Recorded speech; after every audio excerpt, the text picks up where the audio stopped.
Bienvenidos a Economía al Día. Colombia está viviendo el peor invierno de su historia.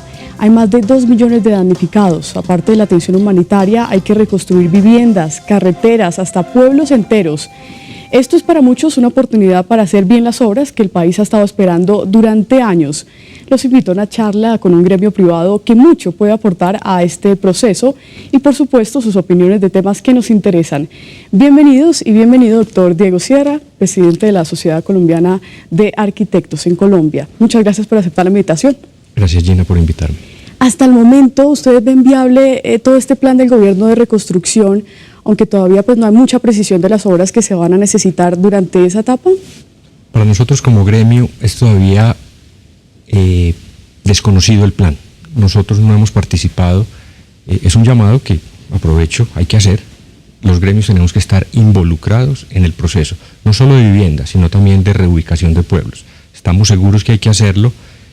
Como lo dice perfectamente, es la peor crisis invernal, y no solo invernal, climática. Esto va a cambiar el panorama del país seguramente. Esto, de no hacerse bien, se va a repetir, y nosotros como gremio tenemos que estar allí, más que como gremio, como cuerpo consultivo del Estado, como grupo de profesionales y con toda la capacidad y la representatividad que tenemos. Es decir, hasta el momento no han sido consultados y no han participado en todo este proceso de reconstrucción o de etapas que vienen aquí hacia adelante por este invierno. Nosotros no hemos participado en ninguna charla, no hemos sido convocados, si bien tenemos algunas, digamos, acercamientos coyunturales para otros temas de vivienda, por supuesto, pero no a raíz de la crisis.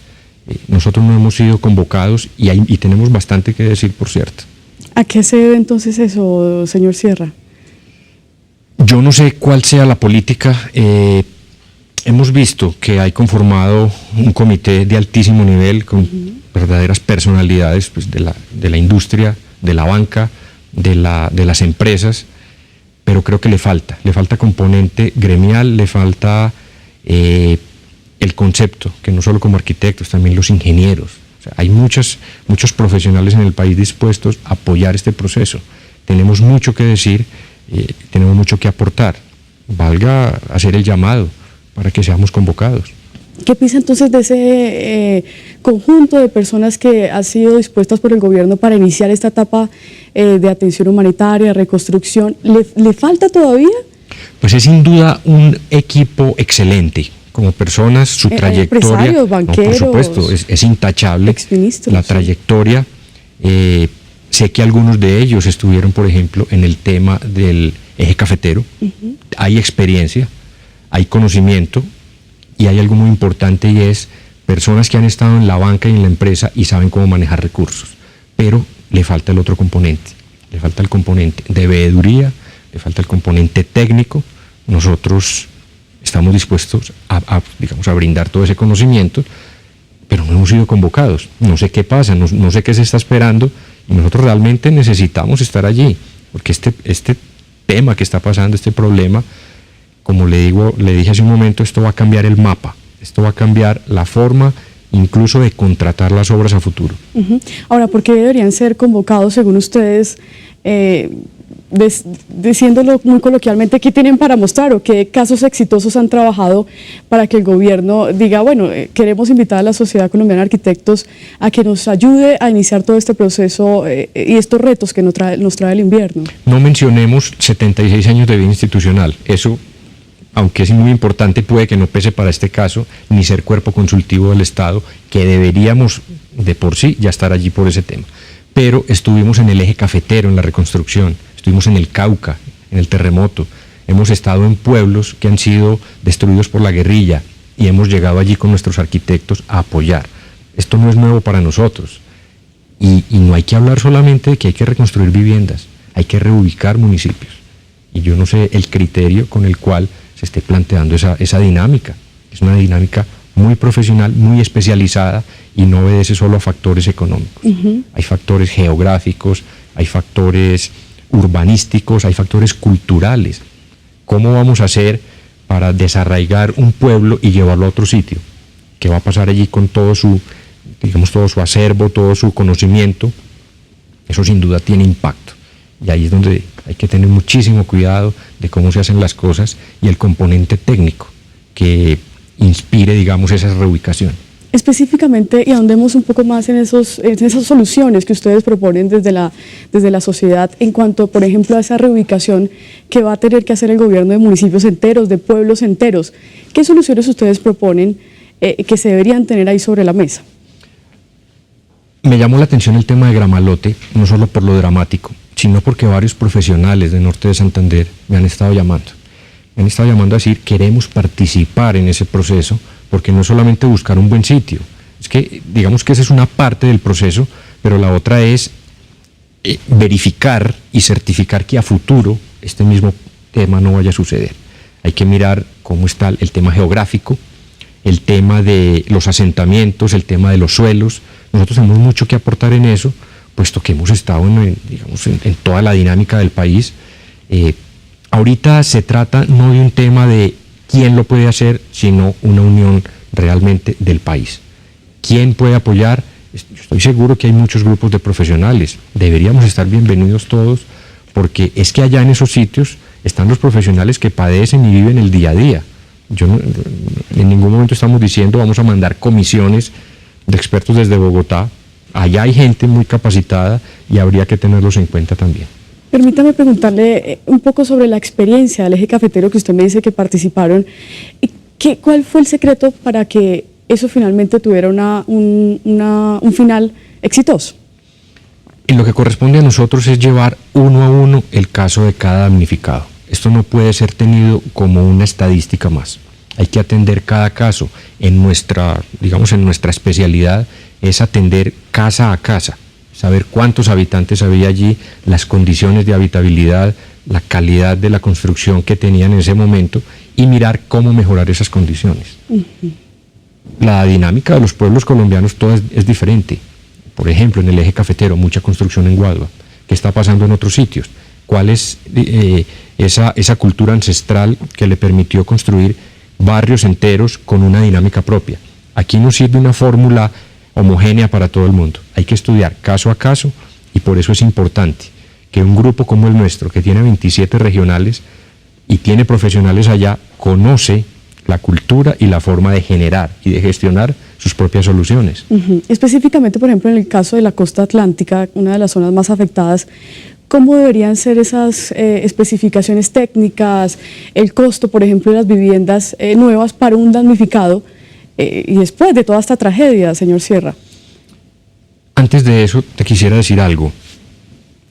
Ve uno en la prensa, todos los días estamos atendiendo el tema, pero es desde el punto de vista de solucionar o de tratar de aliviar un problema puntual.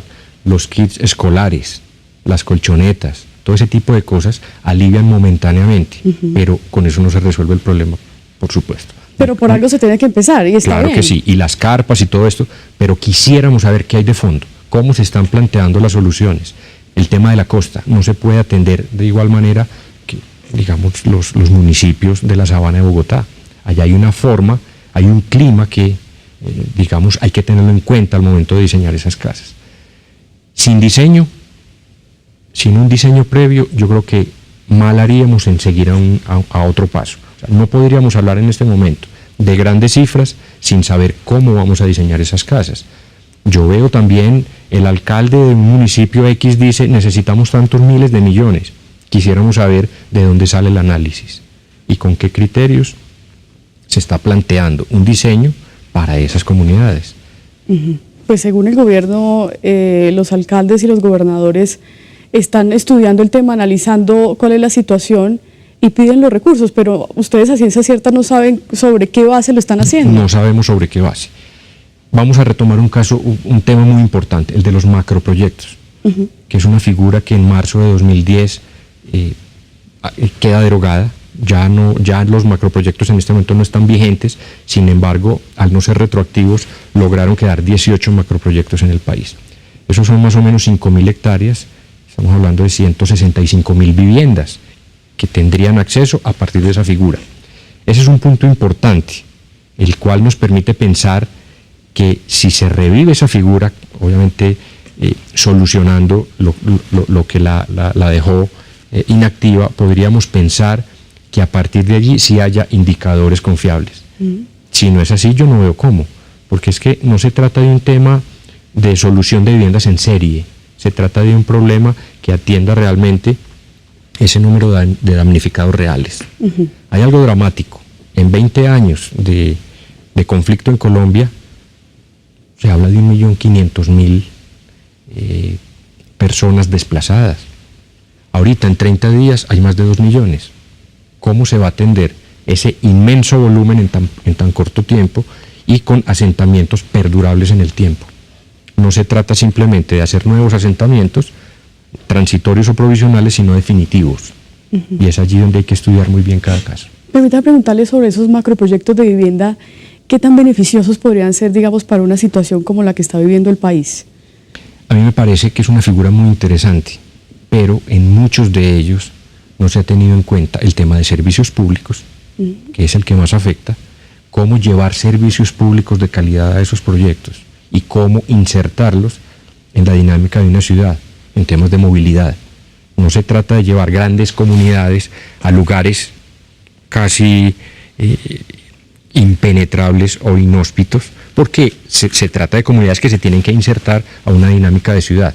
Tienen que tomar un transporte público, ir a trabajar, los niños tienen que ir a estudiar y regresar en la noche a esos sitios. Por eso habría que tratarlos como centralidades, no dependiendo de un centro histórico de ciudad, sino teniendo todo su equipamiento allá. Pero si son simplemente cajas de 25 metros cuadrados, sin espacio público, sin calidad de vida y sin movilidad, y a eso ajustémosle que no tiene servicios, pues no estamos solucionando nada. Pero ahora, ¿en cuánto se podría incrementar ese costo, digamos, de pasar de unas cajas, como usted lo está diciendo, totalmente sencillas, a todo este tema de calidad de vida? Eso no incrementa tanto los costos que casi que es imposible hacerlo. No es significativamente mayor. ¿No? Es tener el criterio de atenderlos como si fueran proyectos de la mejor calidad. O sea, es que el espacio público se puede trabajar, no se necesitan grandes inversiones. Es más, se podría pensar en proyectos en altura, hasta 3, 4, 5 pisos, que no requieran ascensor ni especificaciones especiales. Pero estamos pensando en pequeñas unidades, con materiales precarios y cubiertas también de muy mala calidad, casi sin un concepto donde va a vivir una familia. Ahí viene el problema del hacinamiento, viene el problema de la violencia intrafamiliar, viene el problema de que al la casa no tener espacio público, pues toca salir a la calle a suplir esa necesidad de contacto social. Si tampoco la hay, pues vemos ya todos los problemas de delincuencia y todos los problemas asociados a un problema que pareciera elemental, pero es la carencia de un espacio social de contacto dentro de la propia casa. Claro, cuéntenos un poco más o profundicemos más en esa propuesta. Edificios, como usted lo acaba de decir, 4 o 5 pisos. Cuéntenos más, ¿cómo funcionarían? ¿Qué otra calidad de vida traería a esos damnificados en este momento? Esa sería una propuesta no aplicable a todos los lotes, por supuesto. Sería una propuesta para estudiar, particular para cada comunidad, pero es la posibilidad de hacer un uso del suelo aprovechándolo, densificando. Obviamente no es lo mismo cuando tengo un solo piso que cuando puedo trabajar en altura. Eso requiere también el compromiso de los constructores, porque requiere más esfuerzo, requiere mucho más recursos y requiere mejor capacidad de gestionar los proyectos en cuanto a calidad y mano de obra. Pero yo creo que sería una decisión importante siempre y cuando, como digo, esos proyectos estén bien diseñados, con espacio público y estén insertados a la dinámica de la ciudad. Bueno, permítame hacer una pequeña pausa y quisiera arrancar el segundo bloque preguntándole si la tendencia mundial, haciendo un breve paréntesis, es esa construcción hacia arriba, señor Sierra, para ahorrar lógicamente espacios y tener una mejor calidad de vida. Hacemos una pequeña pausa, ya regresamos.